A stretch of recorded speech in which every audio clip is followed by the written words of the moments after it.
Every second you're watching this video, the US national debt grows by roughly $100,000. That's $6 million a minute. $8 billion a day. But wait, who do we owe this money to?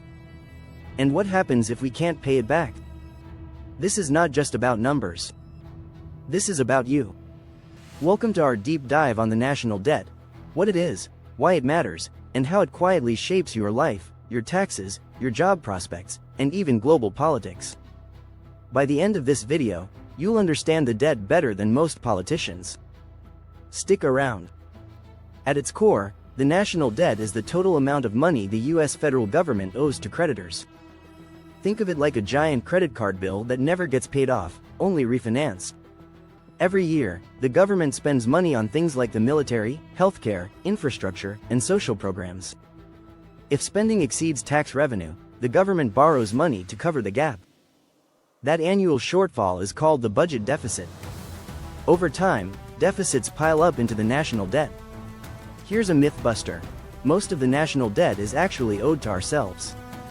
About 67% of US debt is held by domestic entities, the Social Security Trust Fund, the Federal Reserve, US citizens through Treasury bonds.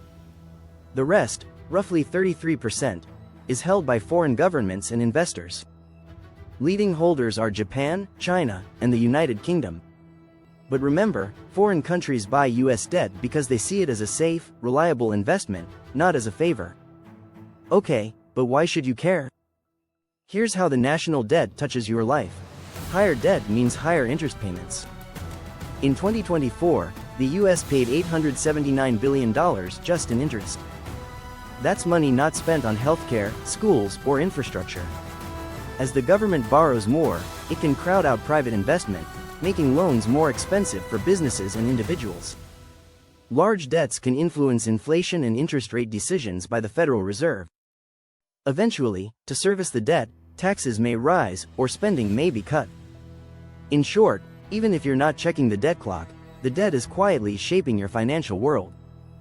But it's not just about America.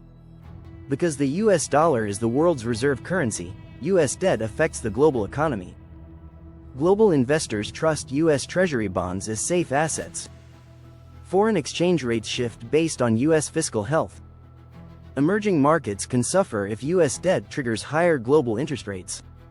In a weird way, other countries actually need the US to keep borrowing. It keeps global capital markets liquid and provides a stable investment vehicle. Here's a twist. Debt itself isn't inherently bad. Economists distinguish between productive debt and destructive debt. Productive debt invests in infrastructure, innovation, and education. Destructive debt is unsustainable spending with no return on investment. The key question is not how much debt, but what are we getting for it?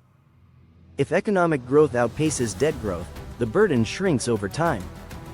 So, what's the worst-case scenario? Loss of investor confidence. Higher interest rates. Dollar devaluation. Potential fiscal crisis. Think Greece in 2010, but on steroids. But the US has unique advantages. It controls its own currency. It has the largest, most dynamic economy. Global demand for dollars remains strong. Still, reckless borrowing without long-term planning is a recipe for trouble. Understanding the national debt isn't just for economists. It's about your future wages, taxes, savings, and even the stability of the global economy. So next time you hear politicians arguing about debt ceilings and deficits, you'll know exactly what's at stake. Like, subscribe, and stay informed, because the debt clock never stops. Subscribe for more smart takes on economics and finance. Comment below. Should the US prioritize paying down the debt or invest in growth?